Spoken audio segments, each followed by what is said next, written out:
وأشهد أن لا إله إلا الله وحده لا شريك له وأشهد أن محمدًا عبده ورسوله أما بعد فإن خير الحديث كتاب الله وخير الهدي هدي محمد صلى الله عليه وآله وسلم وشر الأمور محدثاتها وكل محدثة بدعة وكل بدعة ضلالة وكل ضلالة في النار اللهم صل وسلم على نبينا محمد وبارك وسلم وصل عليه أعوذ بالله من الشيطان الرجيم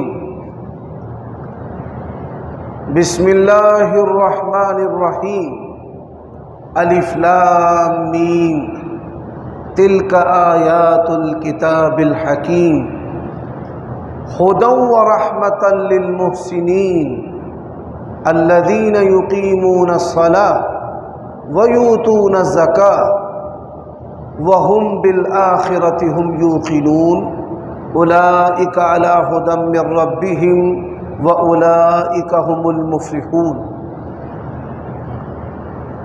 عیوب اور نقائص سے منزہ اور پاکیزہ تمام قسم کی حمد و ثنا اللہ وحدہ لا شریک لہ کے لیے، اور درود و سلام شفیع للمذنبین خاتم النبیین رسول کریم رؤوف الرحیم صلی اللہ علیہ وآلہ وسلم کی ذات اقدس پر۔ میں نے ابھی آپ کے سامنے سورۃ لقمان کی ابتدائی آیات تلاوت کی ہیں۔ ان کا سلیس ترجمہ اور معنی الف لام میم، ان حروف کا معنی اللہ تعالی ہی جانتا ہے۔ یہ آیات ہیں حکمت سے بھری ہوئی کتاب کی، جو ہدایت اور رحمت ہے اچھائی کرنے والوں کے لیے۔ اچھائی کرنے والے نماز قائم کرتے ہیں، زکوٰۃ دیتے ہیں، اور ان کا آخرت پر پختہ ایمان ہے۔ یہی لوگ اپنے رب کی طرف سے ہدایت پر ہیں، اور یہی لوگ کامیاب ہونے والے ہیں، کامیابی پانے والے ہیں۔ سامعین محترم، گزشتہ خطبہ جمعہ سے ہم نے یہ عنوان اللہ تعالیٰ کی توفیق سے شروع کیا کہ اللہ تبارک و تعالیٰ نے اچھائی کرنے والے کون سے لوگ قرار دیے ہیں کہ یہ لوگ جو ہیں اچھائی کرنے والے ہیں۔ اس موضوع کی ہم نے ضرورت کیوں سمجھی؟ رمضان گزارنے کے بعد مسلمانوں کے مختلف جو طبقات ہیں، ایک طبقہ تو وہ ہے کہ جو ایمان اور عمل میں پہلے سے بہتر ہو جاتا ہے،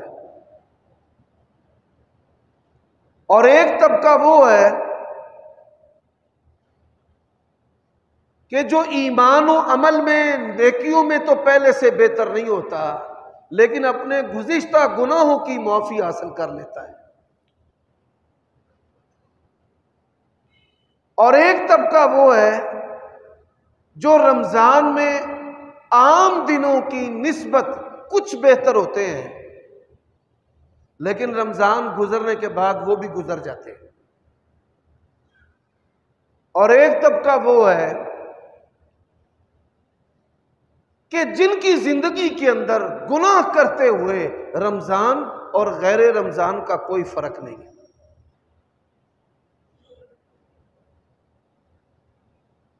ہماری یہ کوشش ہے کہ جو لوگ اللہ تبارک و تعالیٰ کی سرکشیوں میں مگن ہیں ان سے ہم محبت کریں، اور محبت کرتے ہوئے ان کو بھی ہم اللہ تعالیٰ کی شریعت کے دائرے میں لے کر آئیں، ان کے ایمان اور عمل کو بہتر کریں، اور ان کو ہم یہ کہیں کہ آپ کے پاس گناہ کی لذت ہے، آپ نیکی کی لذت حاصل کریں۔ نیکی کی لذت ایسی حقیقی لذت ہے کہ انسان جو ہے وہ پھر گناہ کی طرف پلٹ کر دیکھتا بھی نہیں ہے۔ اور یہ بات میں اللہ تعالیٰ کی توفیق سے کئی مرتبہ آپ کو بتا چکا ہوں کہ دنیا کی لذتیں جہاں ختم ہوتی ہے، اللہ تعالیٰ کی اور اس کے پیارے رسول صلی اللہ علیہ وسلم کی محبت کی سب سے کم تر ادنا محبت جو ہے وہ شروع ہوتی ہے۔ اب شیطان کیا کرتا ہے؟ زین لہم الشیطان اعمالہم فصدہم عن السبیل فہم لا یہتدون۔ شیطان ہمارے لیے گناہوں کو مزین کر دیتا ہے اور انسان ساری زندگی گناہ کرتا رہتا ہے اور ہدایت کے قریب بھی نہیں پھٹکتا۔ تو ہمارے پیارے نبی صلی اللہ علیہ وآلہ وسلم کی سنت ہے گناہ گاروں کو اپنے سینے لگانا۔ شیطان نیک لوگوں کی نیکیوں کو برباد کیسے کرتا ہے؟ اچھا، کچھ لوگ نیکیاں کرتے ہیں لیکن نیکیاں کرنے کے بعد ریاکاری سے ان کے گناہ اور بڑھ جاتے ہیں، ان کی نیکیاں ضائع ہو جاتی ہیں۔ نبی علیہ السلام نے فرمایا جس نے دکھلاوے کی نماز پڑھی اس نے شرک کیا ہے، جس نے دکھلاوے کا روزہ رکھا اس نے بھی شرک کیا۔ لیکن آپ یہ بات سن کر حیران ہوں گے، سب سے زیادہ انسان کی نیکیوں کو تباہ و برباد کرنے والا جو عمل ہے کہ انسان گناہ گاروں سے نفرت کرے کہ میں نیک ہوں اور یہ گناہ گار ہے اور میں اس سے بہتر ہوں۔ انبیاء اور اللہ کے رسولوں کی یہ سنت اور شیوا ہے کہ وہ گناہ گاروں سے محبت کرتے ہیں، ان کو اللہ تبارک و تعالیٰ کی رحمت، اس کی بخشش، اس کی رضا اور اس کی رحمت اور فضل کے بارے میں آگاہ کرتے رہتے ہیں، اور اللہ تبارک و تعالیٰ کی محبت جو ہے اس کے فوائد بتاتے ہیں، اور ان کو پھر دعوت دیتے ہیں کہ آؤ اللہ تعالیٰ کی طرف، اس کے پیارے رسول کی طرف، نیکیوں کی طرف، اللہ کے حکموں کی طرف، قرآن اور سنت کی طرف۔ اب یہاں میں ایک بات اور بھی کہنا چاہتا ہوں، انسان جو ہے وہ نیکیاں کرتا ہے لیکن نیکیاں اس کی ضائع ہونے کا سبب دوسروں کے گناہ گننا، دوسرے بندوں کے گناہ گنتے رہنا کہ یہ بھی گناہ کرتا ہے، یہ بھی گناہ کرتا ہے، یہ بھی گناہ کرتا ہے۔ آپ 1000 لوگوں کے بھی گناہ گن لیں، گناہ گننے سے کوئی بندہ نیکوکار اور متقی پرہیزگار نہیں ہوتا۔ متقی اور پرہیزگار کی ایک بنیادی علامت ہے وہ لوگوں اور ان کی شکلوں سے، حسب اور نسب سے، ان کے مالوں سے، ان کی نیکیوں سے، ان کے گناہوں سے بالکل بے نیاز ہو جاتا ہے، وہ اللہ تعالیٰ کی محبت کے اندر مستغرق ہو جاتا ہے، اللہ کی محبت میں وہ غرق ہو جاتا ہے۔ تو کسی کے گناہ گننے سے بھی بندہ جو ہے وہ نیکوکار نہیں ہوتا ہے۔ حضرات، میں ایک آپ کو حدیث سناتا ہوں۔ نبی علیہ الصلاۃ والسلام کے پاس ایک شخص آیا، اس نے کہا یا رسول اللہ صلی اللہ علیہ وسلم، میں نے شراب پی لی ہے، طہرنی، مجھے پاک کرے۔ اب اپنے آپ کو حد کے لیے پیش کر دینا یہ بہت بڑی کمال کی بات ہے۔ نبی کریم صلی اللہ علیہ وسلم نے فرمایا کسی گناہ کی وجہ سے دنیا کے اندر اگر انسان پر حد لگ جائے، آخرت میں پھر کوئی مواخذہ نہیں ہوتا۔ تو اس نے کہا یا رسول اللہ میں نے شراب پی ہے، مجھے پاک کرے۔ آپ صلی اللہ علیہ وآلہ وسلم نے اس پر حد لگوائی۔ اب ایک بندہ جو ہے وہ حد لگنے کے بعد اس کو ملامت کرنے لگا، تو ذلیل ہو گیا، رسوا ہو گیا، کیا فائدہ شراب پینے کا، حد اپنے اوپر لینے کا۔ نبی علیہ الصلوۃ والسلام غصے میں آ گئے، فرمایا دا خبردار، اس کو اگر کوئی تو نے بات کی، انہو یحب اللہ ورسولہ، یہ تو اللہ تعالیٰ اور اس کے رسول کے ساتھ محبت کرنے والا ہے۔ حضرات یہی وجہ ہے کہ نبی علیہ الصلوۃ والسلام نے فرمایا یسروا ولا تعسروا، آسانیاں کرنا، تنگیاں نہ کرنا، بشروا ولا تنفروا، بشارتیں دینا، نفرتیں مت پھیلانا۔ اب ہمارے جو خطباء ہیں وہ سختیاں کرتے ہیں اور سہولتیں نہیں بتاتے، وہ نفرتیں پھیلاتے ہیں اور بشارتیں نہیں دیتے، وہ جہنم کے کھٹکے سناتے ہیں اور جنت کی بہاریں نہیں بتاتے۔ تو یہ جو افراط و تفریط ہے، اس افراط و تفریط کی وجہ سے لوگ جو ہیں وہ دینداروں سے اور دین سے بھی دور ہو جاتے ہیں۔ میں نے آپ کو گزشتہ خطبہ جمعہ کے اندر بتایا تھا کہ لوگوں کی طبیعتیں دو طرح کی ہوتی ہیں، ایک کہ جن کو آپ ڈراتے ہیں اور ڈرانے کے بعد وہ اللہ تعالیٰ کی شریعت کی طرف آ جاتے ہیں، اور دوسری طبیعت وہ لوگ کہ جن کو آپ خوشخبری دیں گے تو وہ اللہ تعالیٰ کی طرف آئیں گے۔ یہی وجہ ہے کہ اللہ تبارک و تعالیٰ نے اپنے نبی و رسولوں کا وصف بتایا ہے، رسلا مبشرین و منذرین، میرے رسول ہیں جو خوشخبریاں دینے والے ہیں اور ڈرانے والے ہیں۔ صرف بشارتیں دیتے جانا، بشارتیں دیتے جانا، جنت کے ٹکٹ ہی بانٹتے رہنا، یہ بھی نبیوں کی سنت نہیں ہے۔ اور ڈراتے ہی رہنا اور ڈراتے ہی رہنا اور کھٹکے سناتے رہنا اور پہ قبر کی رات اور دوزخ کا کھٹکا اور ڈراوے، یہ بھی انبیاء علیہم السلام کی سنت نہیں ہے۔ اگر آپ نے ڈر کی ایک بات کی ہے تو آپ کو جنت کی اور رب کی رحمت کی دو باتیں کرنی چاہیے۔ تو انبیاء علیہم السلام کی سنت کیا ہے؟ تھوڑا ڈرانا اور زیادہ رب کی رحمت اور اس کے فضل اور اس کے انعام اور اس کے کرم اور اس کی رحمت کا بیان کرتے رہنا۔ اب جو آیات میں نے پڑھی ہیں ان کے اندر بھی اللہ تبارک و تعالیٰ کی رحمت کا بیان ہے۔ ان رحمت اللہ قریب من المحسنین، اللہ تبارک و تعالیٰ کی جو رحمت ہے وہ اچھائی کرنے والوں کے قریب ہے۔ اب اچھائی کرنے والے، یہاں بڑے نکتے کی بات ہے، ذرا سمجھ لینا۔ ماشاءاللہ بڑے بڑے مذہبی لوگ، پڑھے لکھے پروفیسر، ماسٹر، دانا لوگ بیٹھے ہیں، ایک بات کو اللہ تعالیٰ کی توفیق سے سمجھ لینا کہ اللہ تبارک و تعالیٰ کی جو رحمت ہے وہ اچھائی کرنے والوں کے قریب ہے۔ یہ جتنی بھی ہم عبادات کرتے ہیں نا، نماز پڑھتے ہیں، روزے رکھتے ہیں، زکوٰۃ دیتے ہیں، حج کرتے ہیں، ان تمام عبادات کا جو مقصد ہے وہ انسان کے اخلاق اور اس کی عادات بہتر ہوں، بہتر کرنے کے لیے ہے۔ اگر آپ نمازیں پڑھتے ہیں لیکن آپ کے اندر بے حیائی بھی ہے، فحاشی بھی ہے، چور چکاری بھی ہے، آپ کی نماز آپ کو فائدہ نہیں دے رہی۔ اگر آپ زکوٰۃ بھی دیتے ہیں اور متکبر بھی ہیں تو آپ کی زکوٰۃ کا عمل آپ کو فائدہ نہیں دے رہا۔ اگر آپ حاجی بھی ہیں اور آپ کا دل سخت بھی ہے تو آپ کے حج نے آپ کو فائدہ نہیں دیا۔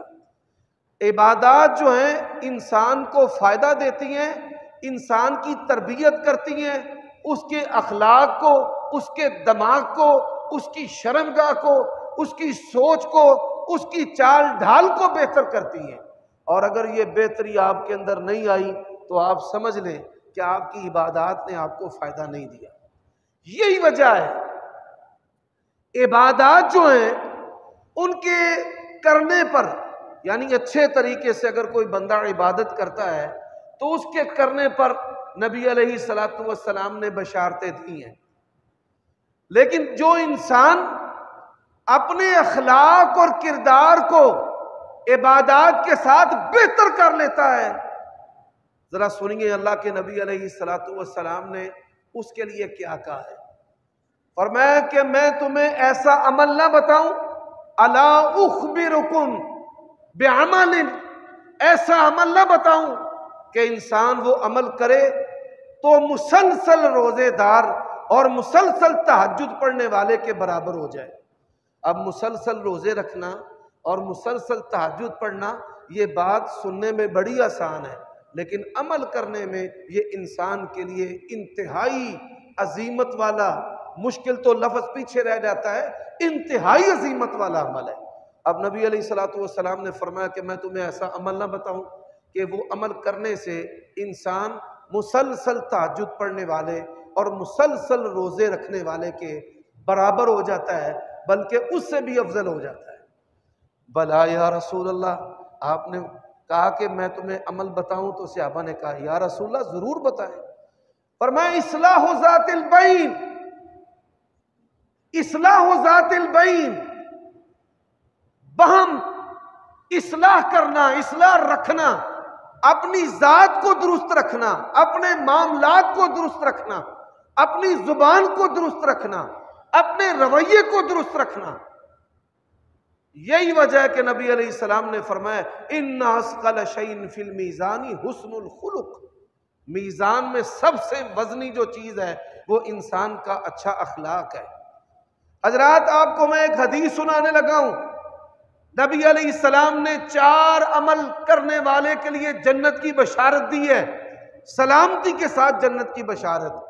اب ایک عمل کا تعلق جو ہے وہ عبادت کے ساتھ ہے، اور 3 عمل ایسے ہیں کہ جن کا تعلق انسان کے اخلاق اور اس کی عادات کے ساتھ ہے. اور آپ نے یہ حدیث علماء سے سنی ہے، توجہ کی ضرورت ہے. فرمایا افشوا السلام، سلام کو عام کرو. اب یہ سلام کو عام کرنے والا جو عمل ہے اس کا تعلق بھی اخلاق کے ساتھ ہے.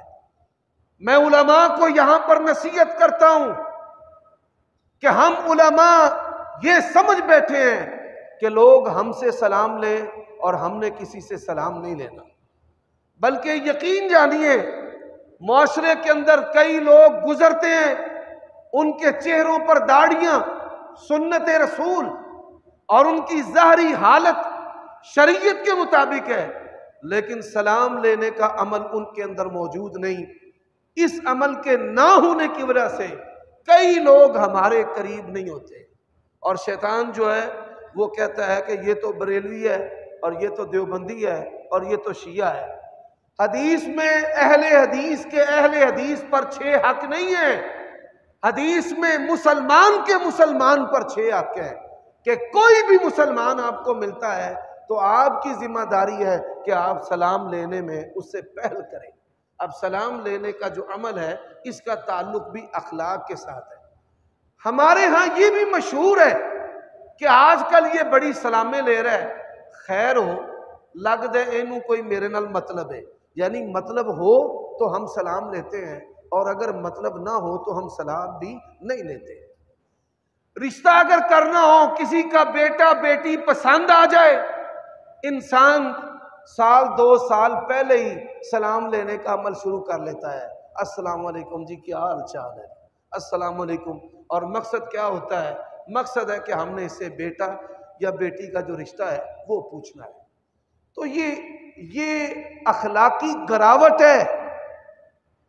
اور اللہ تبارک و تعالیٰ نے قرآن مجید کے اندر جو کہا ہے نا کہ اللہ کی رحمت اچھائی کرنے والوں کے قریب ہے، اس اچھائی کرنے والوں میں سب سے پہلے وہ بندہ شامل ہے کہ جس کا اخلاق درست ہے اور وہ سلام لینے میں پہل کرتا ہے. اللہ کے نبی نے فرمایا جو واقف ہے اس سے بھی سلام لو، جو واقف نہیں ہے اس سے بھی سلام لو. جو چھوٹا ہے وہ بڑے سے سلام لے، جو سواری پر ہے وہ بیٹھے ہوئے پر سلام لے. اسی طرح جو دروازے سے داخل ہوتا ہے وَإِذَا دَخَلْتُمُ الْبُيُوتَ فَسَلِّمُوا عَلَىٰ أَهْلِهَا، یہ ایسا عمل ہے، اس عمل کے ساتھ نفس کا تکبر بھی ختم ہوتا ہے، اور اس عمل کے ساتھ انسان اللہ تعالیٰ کی رحمت کا مستحق بھی بنتا ہے، اور اس عمل کے ساتھ وہ اخلاق حسنہ کا فاضل بھی بن جاتا ہے کہ بغیر مطلب کے، بغیر واقفیت کے کسی بھی مسلمان سے سلام لینا۔ حضرات، دوسرا عمل وَأَطْعِمُوا الطَّعَامَ، اللہ کے نبی علیہ السلام نے فرمایا کھانے کھلاؤ۔ اب ہمارا مذہبی جماعتوں نے بیڑا غرق کیا ہے، ہمیں کھانے کھلا کھلا کر جلسوں کی رونق اکٹھی کرنے کے لیے اشتہاروں پہ لکھ دیتے ہیں کھانے کا بہترین انتظام ہوگا، اور مذہبی لوگ سب سے زیادہ بڑی معذرت کے ساتھ کھانے کے ادب اور آداب سے ناواقف طبقہ اگر دنیا کے اندر ہے تو مذہبی لوگوں کا ہے، کہ نہ ان کو سنت کے مطابق کھانے کا پتہ ہے، اور نہ ہی پھر کھانے کے آداب کا پتہ ہے، نہ ایثار کا پتہ ہے، نہ حلم کا پتہ ہے، نہ صبر کا پتہ ہے، اور روزے کا جو مقصد ہے وہ ہم اپنے پیروں کے تلے رون دیتے ہیں۔ تو اخلاق حسنہ کے اندر یہ چیز بھی شامل ہے کہ آپ دوسرے کو کھانا کھلائیں۔ حضرات، وصل الارحام، سب سے بہترین اخلاق اس کا ہے۔ بڑے بڑے مفتی فیل ہیں، شیخ الحدیث فیل ہیں، خطیب فیل ہیں، علامے فیل ہیں، بڑے بڑے ماسٹر پروفیسر فیل ہیں، بلا وجہ بھائیوں سے ناراض، بہنوں سے ناراض، رشتہ داروں سے ناراض، اسے قطع رحمی کہتے ہیں۔ اور اللہ کے نبی علیہ السلام نے فرمایا کہ صلہ رحمی کرے، جو ماں کے پیٹ کے رشتے ہیں ان کو جوڑے۔ اب ماں کے پیٹ کے رشتے کون سے ہوتے ہیں؟ ایک تو دادی سے رشتے جو بنتے ہیں، جو پھپھیاں ہیں، جو چچا تایا ہے، ان کے ساتھ حسن سلوک کا حکم ہے۔ ماں کے پیٹ سے جو رشتے ہیں ان کے ساتھ حسن سلوک کا حکم ہے۔ اسی طرح نانی کے پیٹ سے جو رشتے ہیں، جو خالہ ہے، جو ماموں ہیں، ان کے ساتھ حسن سلوک کا حکم ہے۔ اور چوتھی چیز نبی علیہ السلام نے فرمایا صلو باللیل والناس نیام، لوگ رات کو سوئے ہوئے ہوں تو آپ اللہ تعالیٰ کی بارگاہ میں کھڑے ہو کر تہجد کا اہتمام کریں۔ اب آپ اس حدیث پر غور کریں، ایک عبادت ہے اور 3 عادتیں ہیں۔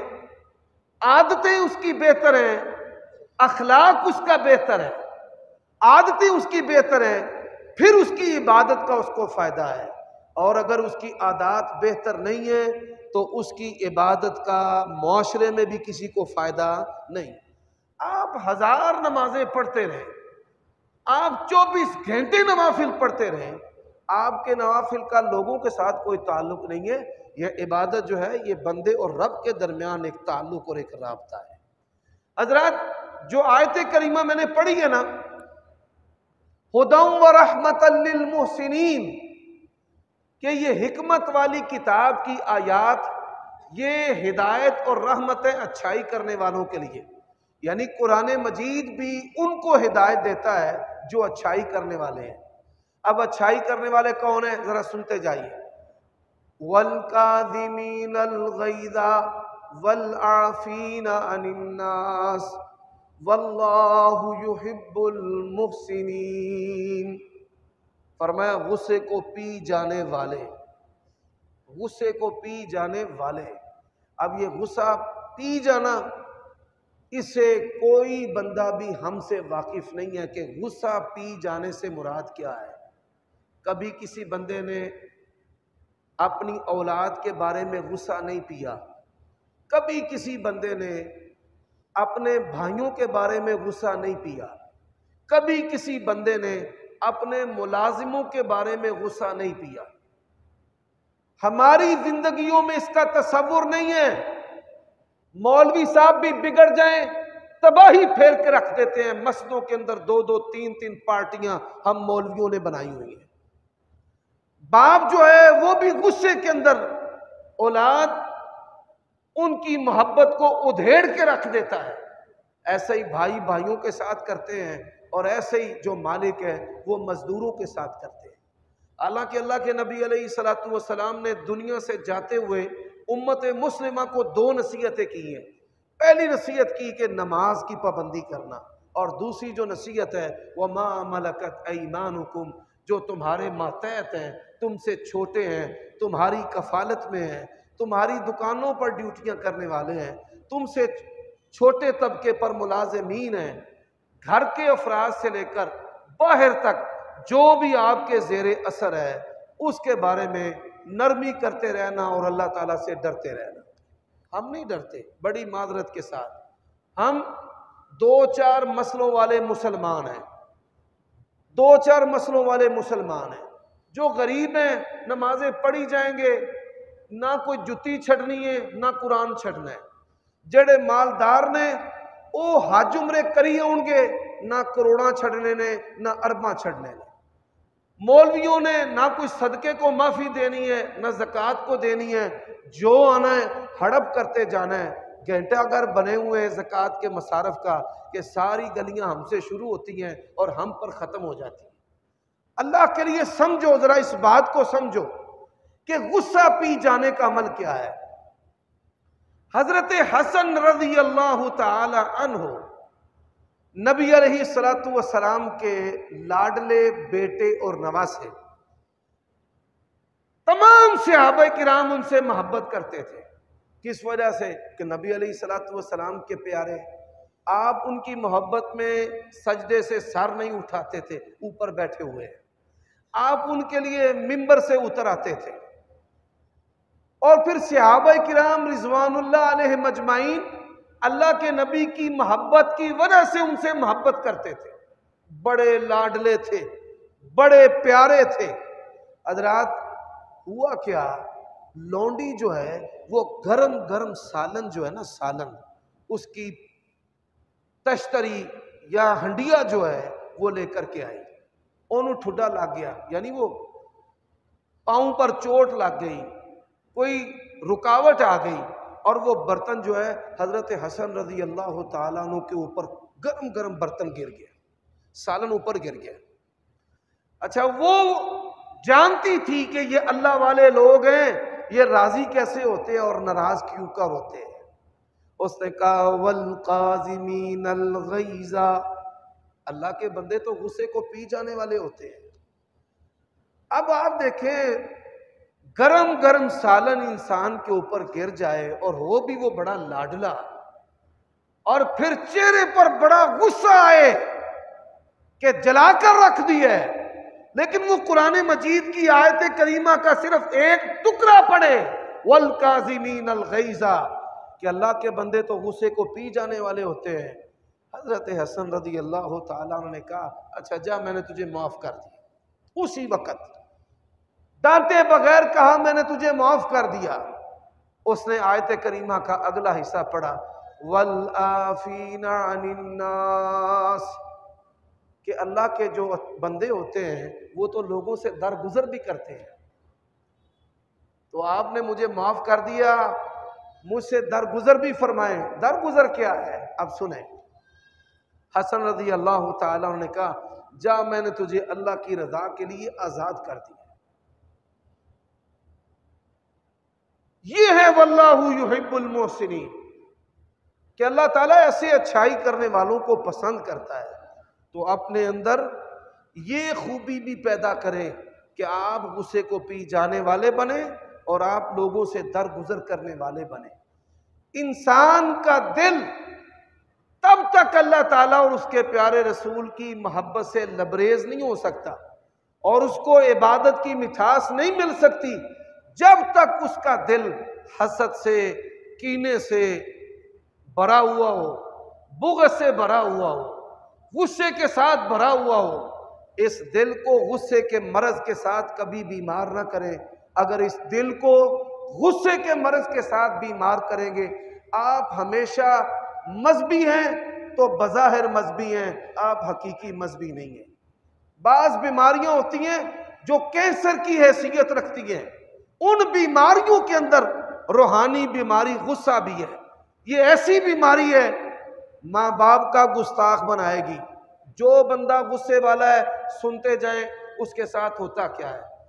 غصے والا ماں باپ کا گستاخ، غصے والا بیوی کے ساتھ ساری زندگی لڑتا رہے گا، غصے والا اپنے بیٹوں بیٹیوں کو گالیاں دیتا رہے گا، غصے والا مولویوں کو اپنے نشانے پر رکھ لے گا، غصے والا حاکم وقت کی غیبت کرتا رہے گا اور گالیاں دیتا رہے گا۔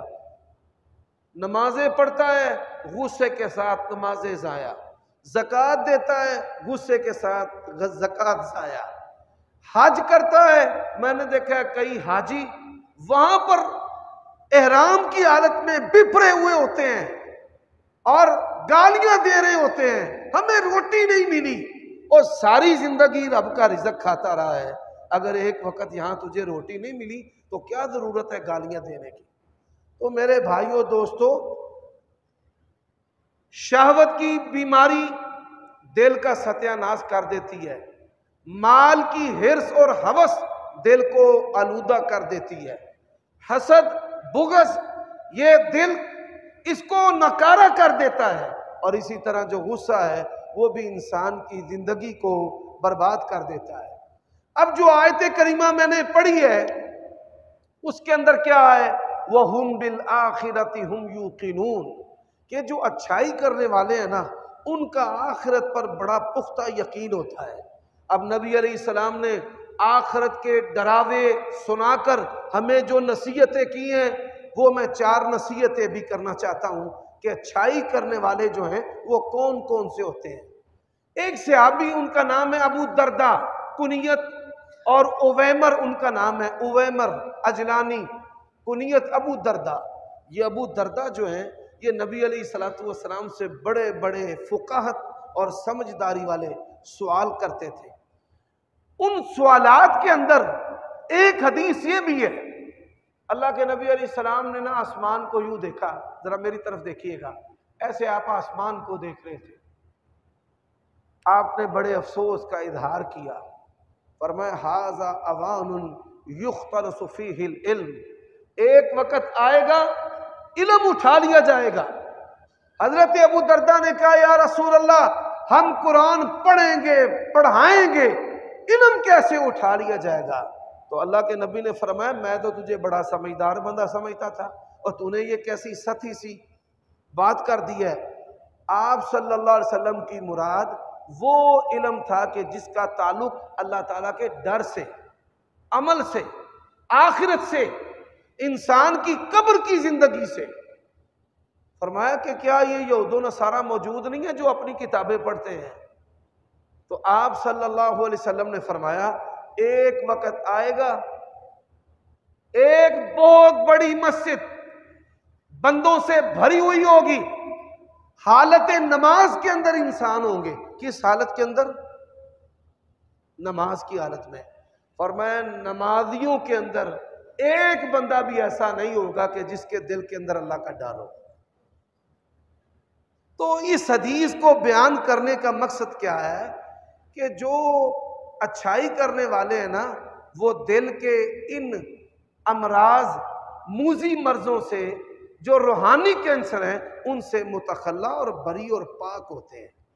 تو ابو درداء کہتے ہیں رسول اللہ صلی اللہ علیہ وسلم نے فرمایا لا تغضب لا تغضب لا تغضب ولک الجنہ، غصہ نہ کیا کر، غصہ نہ کیا کر، غصہ نہ کیا کر۔ آپ کو پتہ ہے کہ بعض ایسے عمل ہیں کہ جن پر نبی علیہ السلام نے بات کو بار بار دہرایا ہے، نہیں تو آپ صلی اللہ علیہ وسلم ایک ہی دفعہ بات کہتے تھے۔ تو نبی علیہ السلام نے یہاں پر بات کو دہرایا ہے 3 مرتبہ، غصہ نہ کر، غصہ نہ کر، غصہ نہ کر۔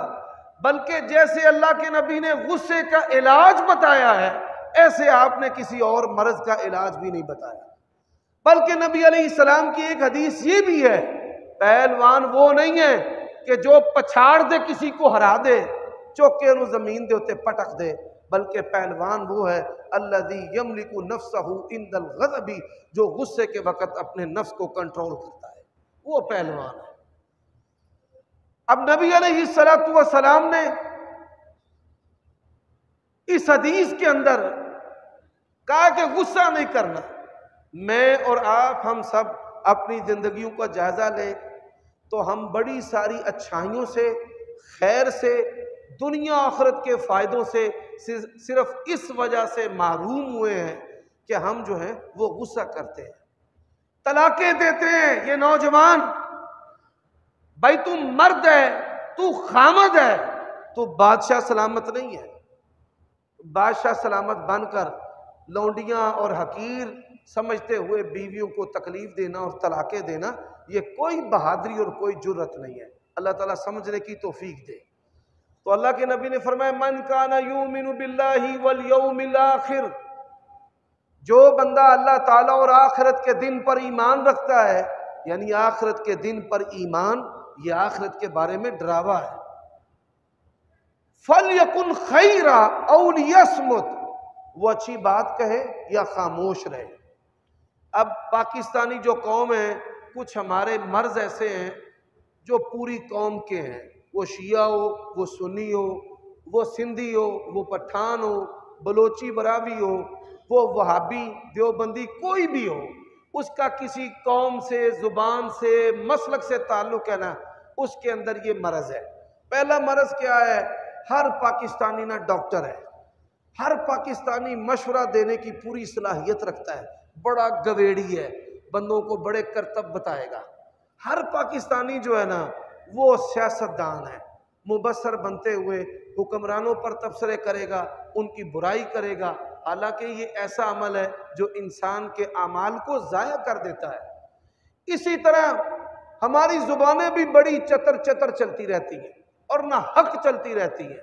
نبی علیہ السلام نے فرمایا کہ جو بندہ اللہ تعالیٰ اور آخرت کے دن پر ایمان رکھتا ہے تو وہ اچھی بات کہے یا خاموش رہے۔ دوسری حدیث کے اندر ہے، فرمایا مجھے دو چیزوں کی ضمانت دو، میں تمہیں جنت کی ضمانت دیتا ہوں۔ وہ لوتھڑا جو دو جبڑوں کے درمیان ہے، اور وہ لوتھڑا جو دو ٹانگوں کے درمیان ہے، یعنی زبان اور شرمگاہ کی ضمانت دینے والا نبی علیہ السلام نے فرمایا میں اس کو جنت کی ضمانت دیتا ہوں۔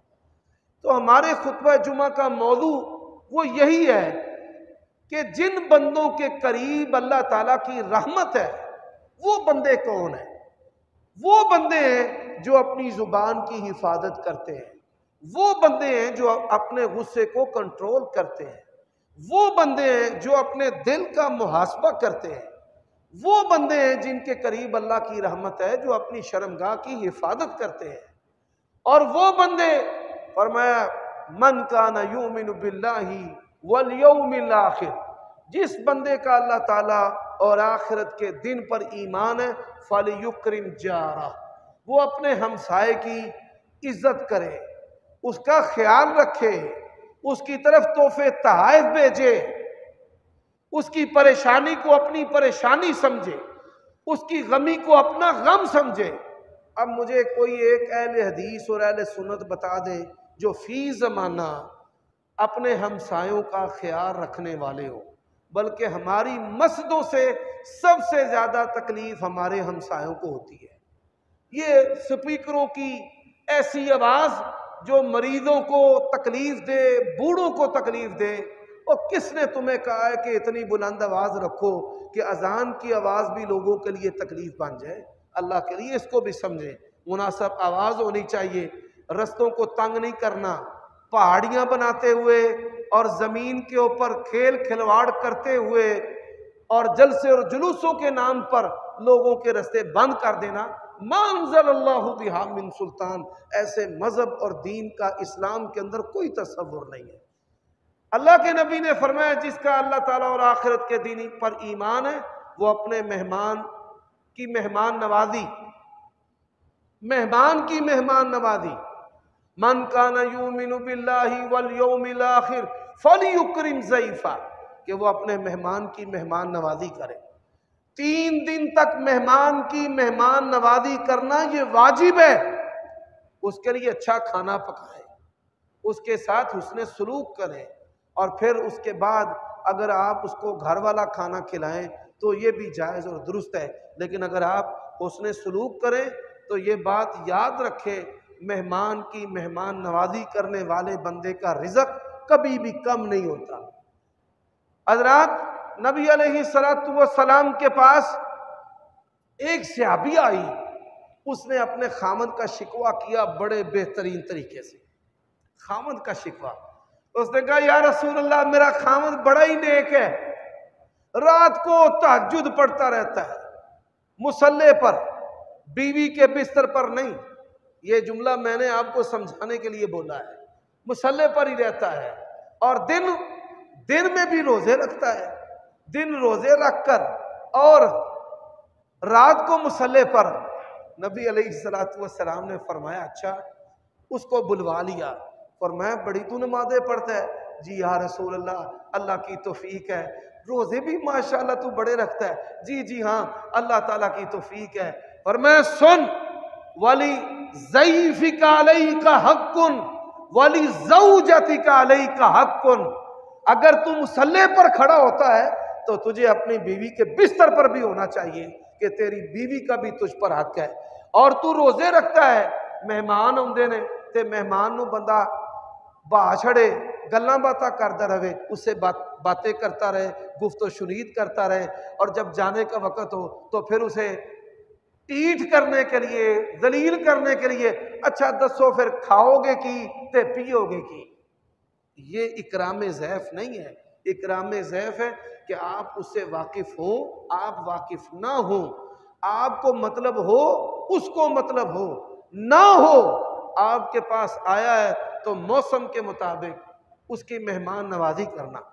میں نے عربوں کے اندر یہ عادت دیکھی ہے، ان کے ہاں پانی کی بڑی قلت ہوتی ہے، کوئی بندہ بھی جب جاتا ہے سب سے پہلے وہ اس کے سامنے سادہ پانی پیش کرتے ہیں کہ جناب آپ پانی پئیں، پھر اس کی طبیعت کے مطابق بھائی شوگر کا مریض تو نہیں ہے، ایسے جملے پوچھ لینا، اللہ اس پہ راضی ہوتا ہے کہ آپ کیا پسند کریں گے، فوراً اس کو پانی پلائیں، چائے پلائیں، پھر اس کے بعد اس کی بات سنیں۔ یہ انبیاء علیہ السلام کا طریقہ اور وتیرہ ہے، اور یہ اچھائی کرنے والوں کی عادت ہے۔